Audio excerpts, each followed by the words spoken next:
All India medical association द्वारा protest किया गया। पिछले कुछ महीनों में मेडिकल संस्थानों, चिकित्सकों और चिकित्सा कर्मियों के विरुद्ध प्रायोजित वायलेंस की प्रक्रिया करीब 62% तक बढ़ गई है। चिकित्सा से जुड़े सभी लोग बुरी तरह आहत और निराश हैं। ऐसी हालत में चिकित्सागण मरीजों को उचित इलाज देने में असमर्थ होने लगे हैं। इसके दुष्प्रभाव केवल मरीजों को भुगतने पड़ रहे हैं। इस प्रोटेस्ट के माध्यम से चिकित्सकों ने सभी देशवासियों से अनुरोध किया कि चिकित्सकों की व्यथा को समझने की कोशिश करें और सहयोग का हाथ बढ़ाएं। प्रोटेस्ट को काफ़ी डिपार्टमेंट के अधिकारियों ने भी सपोर्ट किया है। आगे इस पर हमने बात की बनी park heart and ECP hospital के सीनियर डॉक्टर अशोक गोयल जी से। डॉक्टर साहब बताएं कि जो प्रोटेस्ट चल रहा है आपका, ये इसका क्या मोटिव है? देखिए, हमारे इंडियन मेडिकल एसोसिएशन हेडक्वार्टर से ये डिसाइड हुआ है कि पिछले कुछ माहों में ये देखने को मिला है कि हॉस्पिटल्स, नर्सिंग स्टाफ, डॉक्टर्स के अगेंस्ट में जनता के द्वारा किया गया और कुछ आतंकित लोगों के द्वारा किया गया वायलेंस बढ़ता जा रहा है। और ये इंसिडेंस कम बेस नहीं बढ़ी है, करीब करीब ये इंसिडेंस पिछले कुछ महीनों में 62% तक बढ़ गई है। और ये इसी को देखते हुए हम ये लोगों को समझाना चाहते हैं, विनम्र निवेदन भी करना चाहते हैं कि जनता को ये समझना चाहिए कि पेशेंट यदि बीमार है और सीरियस है तो उसकी मृत्यु हो सकती है। कोई हॉस्पिटल में एडमिट होना या डॉक्टर के इलाज का मतलब ये इंश्योरेंस नहीं है कि उसको कोई कॉम्प्लिकेशंस नहीं होंगी और वो कॉम्प्लिकेशंस के द्वारा वो मर नहीं सकता है। पेशेंट यदि मान लो सीरियस हैं, बुजुर्ग हैं, जिनको और कंडीशंस भी थी, कोरोना के टाइम भी जो सीरियस पेशेंट आए, वैसे भी जो सीवियर हार्ट अटैक के पेशेंट आते हैं, उनमें हमारा लिटरेचर भी कहता है, बड़े बड़े जर्नल्स और बुक्स भी कहती हैं कि बहुत हाई मोर्टिलिटीज होती हैं। कई बीमारियां ऐसी होती हैं, अक्यूट इलनेसेस, जिसमें कि 100 में से 80 मरीज नहीं बच पाते हैं। और अब ये भर्ती करते वक्त मरीज का ये नहीं कह सकते हैं हम कि वो उसका नंबर 20% में है बचने में है कि उसका मृत्यु होने में है। और हर पेशेंट आजकल शायद ये लेके आता है कि हमारा पेशेंट तो ठीक होना ही चाहिए, उसकी मृत्यु नहीं होनी चाहिए। वो पॉसिबल नहीं है। हमारा विनम्र निवेदन ये है मरीजों से, ये जनता से, आम जनता से या प्रबुद्ध नागरिकों से कि वो ये समझाएं कि ये जो अविश्वास की भावना पैदा हो गई है डॉक्टर्स और मरीजों के बीच में, जनता के बीच में, कि हर पेशेंट ठीक ही होना चाहिए, उसकी मृत्यु नहीं होनी चाहिए। और यदि मान लो कि वो पेशेंट सीरियस कंडीशन में हुआ है तो उसकी मोर्टिलिटी निश्चित होती है, कॉम्प्लिकेशन निश्चित होते हैं और ये डॉक्टर के हाथ में नहीं है।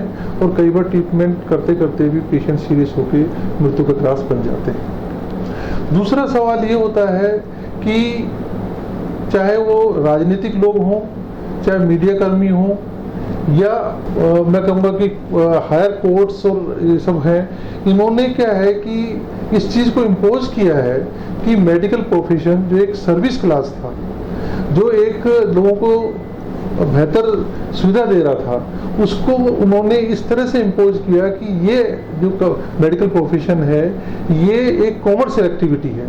ऐसा नहीं है। ये जो रूल्स से कितने भी बन जाए, पर अभी भी मैं मान के चलता हूँ कोई भी डॉक्टर अपने मरीज के लिए बुरा नहीं करना चाहता है। हर डॉक्टर ये चाहता है कि मरीज ठीक हो और किसी तरह से कोई कॉमर्शियल एंगल डॉक्टर का नहीं होता है। अब सवाल उठता है कि गवर्नमेंट में इलाज कराएं या प्राइवेट में कराएं। गवर्नमेंट में जो खर्चा आता है वो पैसा भी अपना ही है, कोई पॉलिटिशियंस अपने जेब से नहीं दे रहे हैं, जनता का ही इकट्ठा किया हुआ पैसा की वजह से उनको जो गवर्नमेंट हॉस्पिटल चलते हैं और उसमें भी जो पर पेशेंट पर कैपिटा यदि मान लो खर्चा निकालते हैं तो प्राइवेट सेक्टर में जो खर्चा होता है उससे कहीं ज़्यादा बैठता है। लेकिन वो क्योंकि मरीज को लगता है कि अभी तो मेरे को फ्री मिल रहा है, लेकिन वो ये नहीं सोचता है कि वो भी किसी न किसी रूप के अंदर वो पैसा भी अपना ही है, जनता का ही है, जो इकट्ठा करके और गवर्नमेंट हॉस्पिटल्स को दिया जा रहा है। तो ये मानना, प्राइवेट हॉस्पिटल में जाएंगे, मैंने बहुत बार देखा है पेशेंट्स को जिस समय वो सीरियस कंडीशन में भर्ती होंगे उनका बिल्कुल एटीट्यूड डिफरेंट होगा। यदि जब वो ठीक होने लगेंगे उनका एटीट्यूड चेंज हो जाएगा। जब उनसे यदि मान लो कि पैसे की मांग करते हैं तो वो उसको इस तरह से पेश करते हैं जैसे कि मतलब प्राइवेट हॉस्पिटल लुटेरे हों या मतलब कॉमर्शियल एंगल हो, जबकि ऐसा कहीं नहीं है, इस तरह से कहीं नहीं है। यदि कोई सुविधाएं दे रहे हैं, हॉस्पिटल के बहुत सारे खर्चे होते हैं, उनको मीट आउट करना होता है। और ऐसा नहीं है कि मतलब कोई भी हॉस्पिटल, कोई भी डॉक्टर बहुत एक्जोबरेंटली पेशेंट्स के लिए ये करे कि भी उसका मतलब खर्चा बहुत ज़्यादा लगे। और फिर बहुत सारे डॉक्टर ऐसे भी तो है ना जो कि गरीब मरीजों का फ्री इलाज कर रहे हैं। प्राइवेट सेक्टर में भी ऐसे बहुत से डॉक्टर हैं जो ये देखते हैं इसकी ये सामान्य स्थिति इसकी नहीं है, उसके इतनी चीज़ें फ्री कर दी जाए। लेकिन ज़्यादातर जो ये हंगामा मचाने वाले लोग होते हैं या इसको क्रिटिसाइज करने वाले होते हैं, वो मैंने देखे हैं कि ज़्यादा पैसे वाले लोग ही करते हैं। जो पुअर पेशेंट या मीडियम क्लास पेशेंट होते हैं, मैंने कभी नहीं देखा कि वो मतलब कभी इस तरह से कर, वो पोलाइटली कहेंगे सर थोड़ा सा डिस्काउंट करना तो डिस्काउंट कर दीजिए। और हर डॉक्टर अपने पेशेंट के लिए अपने हॉस्पिटल से डिस्काउंट करने में, चैरिटी करने में पीछे नहीं रहते हैं। फ्री कैंप लगाते हैं, फ्री मेडिसिन देते हैं, बहुत पेशेंट्स को हम दवाइयाँ फ्री दे देते हैं, कुछ सैंपल की दवाइयाँ आते हैं वो हम फ्री दे देते हैं। कोशिश ये करते हैं कि पेशेंट को जहाँ तक पुअर पेशेंट तो हेल्प मिले। लेकिन अल्टीमेटली तो प्राइवेट हॉस्पिटल्स को चलाना ही पड़ेगा, गवर्नमेंट हॉस्पिटल को चलाना ही पड़ेगा।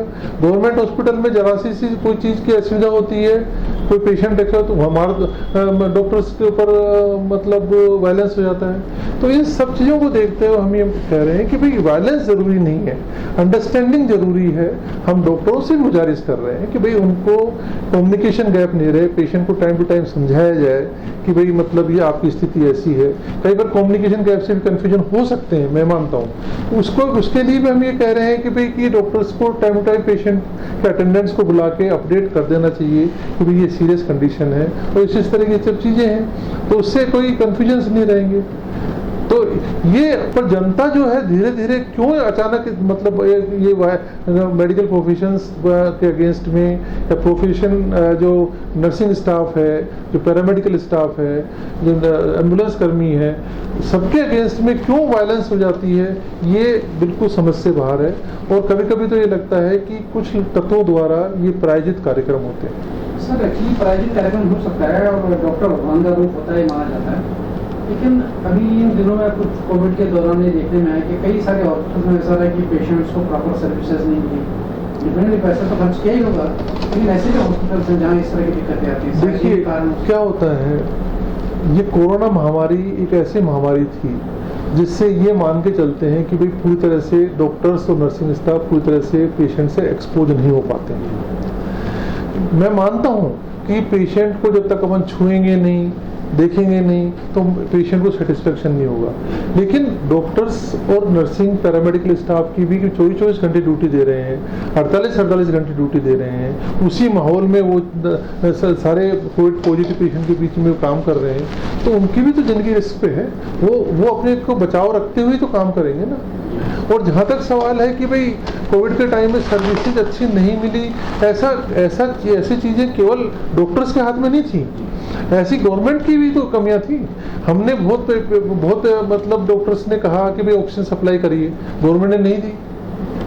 मतलब जब डॉक्टर्स को ऑक्सीजन नहीं मिल रही है तो इलाज कैसे करेंगे? अब वो मतलब ये तो गवर्नमेंट की ड्यूटी है कि उसको मैनेज करें, जो ब्यूरोक्रेट्स हैं उनकी ड्यूटी है कि उसको मैनेज करें। यदि मान लो सुविधा कोई मतलब आपने इंफ्रास्ट्रक्चर बनाए नहीं है, और मैं मानता हूं कि गवर्नमेंट की भी इसमें बहुत बड़ी गलती नहीं है, ब्यूरोक्रेट्स की बहुत बड़ी गलती मैं इसलिए नहीं मानता हूं भाई ये महामारी अचानक आई सिर पे, किसी को इसके बारे महामारी के बारे में मालूम नहीं था, क्या साधन चाहिए, इतने साधन अपने पास उपलब्ध नहीं थे, हर चीज़ रातों रात उपलब्ध नहीं हो सकती है। फिर भी मैं मानता हूँ कि अपने देश के अंदर साधन बहुत अच्छे से उपलब्ध कराए गए। Medical, paramedical, doctors, nursing staff, ambulance कर्मी, इन्होंने बहुत ज़्यादा मेहनत की है। इससे ज़्यादा मेहनत अब और नहीं कर सकते हैं, ठीक है ना। यदि फिर भी वायलेंस होती रहेगी तो मेरा ये मानना है कि डॉक्टर भी हाथ कभी किसी दिन खड़े कर लेंगे और वो कह देंगे साहब कि ठीक है, अब आप यदि मान लो कर सकते तो आप कर लीजिए इलाज। मतलब इस बार जो कोरोना टाइम में देखा है, मैं मान ही नहीं सकता हूं कि किसी भी डॉक्टर ने, किसी भी नर्सिंग कर्मी ने भरसक प्रयत्न नहीं किए हैं। गलतियां हो सकती हैं, कन्फ्यूजन्स हो सकते हैं, सुविधाएं नहीं मिलने से, सुविधाएं कोई नर्सिंग स्टाफ पैदा नहीं कर देगा, कोई डॉक्टर पैदा नहीं कर देगा, वो सुविधाएं सबको मिलकर करनी पड़ेगी। ऐसे ऐसे मेरे पास लोग आए कि सब पहले से ही हमको ऑक्सीजन सिलेंडर दे दीजिए, हम अपने घर में स्टोर करके रख लेंगे। कुछ मेडिसिन आई, लोगों ने अपने घर पे स्टोर कर ली। मेरे को मालूम है, मैं एग्जांपल दे सकता हूँ। क्यों भाई, क्यों कर ली उन्होंने अपने पास में स्टोर? क्यों ऑक्सीजन सिलेंडर अपने घर में स्टोर कर लिए?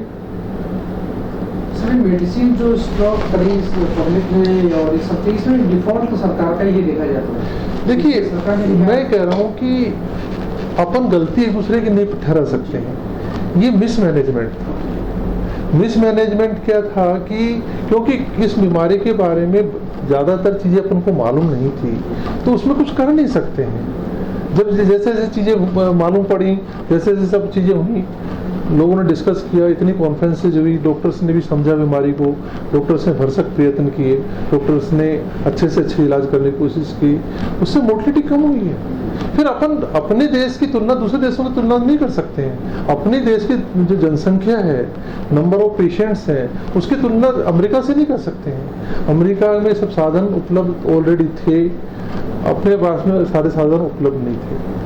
वहाँ पर इंफ्रास्ट्रक्चर डेवलप ऑलरेडी थे, अपने यहाँ पर इंफ्रास्ट्रक्चर डेवलप नहीं थे। रातों रात बीमारी आई, उसके बारे में किया गया।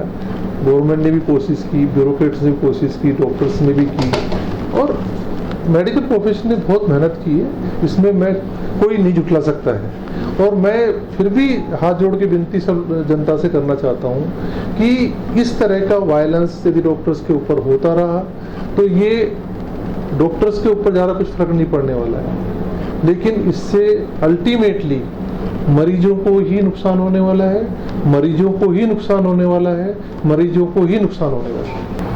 सर अभी जो वायलेंस चल रहा है, जो प्रोटेस्ट डॉक्टर्स कर रहे हैं, इसके लिए आप आम पब्लिक से और पॉलिटिशियन से या सरकार से क्या चाहते हैं कि वो किस तरह से आपकी हेल्प करें या किस तरह से?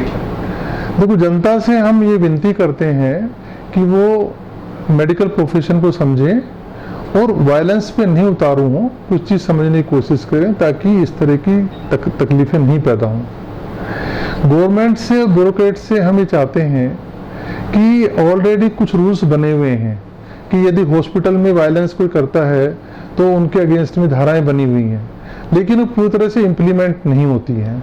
गवर्नमेंट को ये चाहिए कि हर पुलिसकर्मी को और हर थाने में एक बोर्ड लगाया जाए और ये बताया जाए कि यदि किसी जिस तरह से राजकार्य बाधा के लिए रूल्स बने हुए हैं, सख्त रूल बने हुए हैं, वो इम्प्लीमेंट होते हैं, इस तरह से ही सभी थानों के अंदर ये बोर्ड लगे होने चाहिए कि यदि मेडिकल प्रोफेशनल्स को या हॉस्पिटल्स को या कोई इस तरह से नुकसान करता है या वायलेंस करता है तो उनके लिए इमीडिएटली आपको एक्शन लेना चाहिए और कल्प्रिट्स को पकड़ना चाहिए और उनकी जो धाराएं हैं वो अनअवेलेबल होनी चाहिए। इसके साथ साथ ही ये पुलिसकर्मियों को मालूम होना चाहिए कि ये वो जो वायलेंस करते हैं उनके ऊपर यदि मान लो कि इमीडिएटली एक्शन नहीं लेंगे वो, तो फिर उनका मनोबल बढ़ जाएगा और वो बार बार इस तरह की वारदातें करते रहेंगे। इसके साथ साथ ही गवर्नमेंट को ये बिल भी पास करना चाहिए कि जो ये इस तरह की वायलेंस होती हैं वो थाने में ही अनअवेलेबल नहीं हो, बल्कि कोर्ट्स के अंदर भी उसको अनअवेलेबल धाराओं के अंतर्गत जोड़ना चाहिए और उसमें सख्त से सख्त जो क्रियाएं होती हैं, सख्त जो पनिशमेंट होते हैं उनको इम्प्लीमेंट करना चाहिए। और गवर्नमेंट को ये अश्योर करना चाहिए बार बार मीटिंग्स करके पुलिसकर्मियों को और हायर लेवल के जो पुलिसकर्मी हैं कि भाई इस तरह के जो वायलेंस करने वाले तत्व हैं उनके अगेंस्ट में सख्त कार्रवाई की जाए। सर इसमें जो नुकसान होता है, सपोज फॉर हॉस्पिटल तोड़फोड़ होती है, इसकी भरपाई कैसे करना चाहिए? क्या सरकार इसके लिए गाइडलाइन ऐसी है? इसकी गाइडलाइंस बिल्कुल स्पष्ट रूप से बनाई हुई है, एपिडेमिक टाइम में तो है ही, पर ये गाइडलाइंस पुख्ता होनी चाहिए कि यदि जो डैमेजेस हुए हैं हॉस्पिटल को या पुलिसकर्मी या चिकित्सा कर्मियों को या डॉक्टर्स को, उन सब की पूरी भरपाई उन असामाजिक तत्व जिन्होंने वायलेंस किया है उनसे उसकी भरपाई होनी चाहिए। और इसके साथ साथ ही गवर्नमेंट को भी इस तरह के ऐड के प्रावधान बनाने चाहिए ताकि यदि किसी छोटा हॉस्पिटल है या डॉक्टर है उसको नुकसान हो गया है तो ऐसा नहीं हो कि मतलब वो हॉस्पिटल दोबारा रिवाइव नहीं हो सके। उसके लिए भी जिस तरह से कभी एक्सीडेंट हो जाते हैं तो गवर्नमेंट उनको कुछ पैसा देती है जनता को, इस तरह क्यों नहीं हॉस्पिटल्स के लिए प्रावधान बने कि यदि किसी कारण से वायलेंस हो गई है तो उस तरह का एक बजट होना चाहिए जिसके तहत कि हॉस्पिटल्स को भी ऐड मिले ताकि वो समय रहते हुए पूरी क्षमता से दोबारा काम कर सके। और हॉस्पिटल्स यदि दोबारा से क्षमता से काम कर सकेंगे और अच्छे माहौल में काम कर सकेंगे तभी डॉक्टर्स भी और चिकित्साकर्मी भी और हॉस्पिटल भी जनता को अच्छी सेवाएं दे सकेंगे।